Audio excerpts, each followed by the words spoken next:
Welcome back my channel.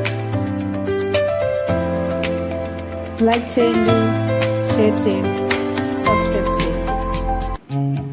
ప్రభువైన యేసు నామములో మీ అందరికీ వందనములు చెల్లిస్తున్నాను.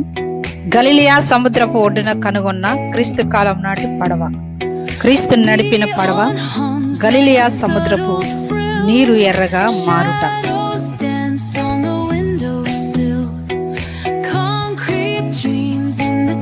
2000 ఏళ్ల నాటి పడవ దేవుడి అడుగుజాడలతో జ్ఞాపకమై నిలిచింది. అందుకే గ్యాలిలీ గురించి వినిపించే ఒక్కో కథ ఒక్కో రహస్యంగా నిలుస్తోంది. 1986లో గ్యాలిలీ సరస్సు ఒడ్డున ఒక అద్భుతం వెలుగు చూసింది. ఇద్దరు అన్నదమ్ములు మట్టిలో దాగి ఉన్న ఓ వస్తువును గుర్తించారు. మొదట దాన్ని సాధారణ చెక్క ముక్క అని అనుకున్నారు. కానీ తవ్వకం పెరిగే కొద్దీ ఒక పూర్తి పడవ ఆకారం బయటపడింది. సుమారు 2000 ఏళ్ల నాటి పడవ అని శాస్త్రవేత్తలు నిర్ధారించారు. కార్బన్ పరీక్షలు, నిర్మాణ శైలి అన్ని కలిపి ఇది క్రీస్తు కాలం నాటిదని తెలిపారు. ఈ పడవ సీడార్ చెక్కతో తయారు చేసింది. కొన్ని చోట్లయితే చౌక చెక్కతో మరమ్మతులు చేసిన ఆనవాళ్లు కనిపించాయి. ఈ పడవ చేపలు పట్టడానికి అనువుగా ఉంది. అక్కడే లభించిన నూనె దీపం, వంట పాత్రలు చూస్తే ఈ పడవ రాత్రి ప్రయాణాల కోసం కూడా ఉపయోగించారని సూచించారు. శాస్త్రవేత్తలు మరో ముఖ్యమైన అంశాన్ని కూడా చెప్పారు. నాటి కాలంలో సుమారు 600 పడవలు గ్యాలిలీ సరస్సులో పనిచేసేవట. కాబట్టి ఈ పడవని దేవుడు ఉపయోగించాడని నిర్ధారించలేమని చెప్పారు. కానీ ఇది అదే తరానికి చెందిన ఒక సజీవ సాక్ష్యంగా నిలుస్తుందన్న. తవ్వక సమయంలో వర్షం తిరిగి పడ్డం, ఇంద్రధనస్సు కనపడ్డం లాంటివి శాస్త్రీయ దృష్టిలో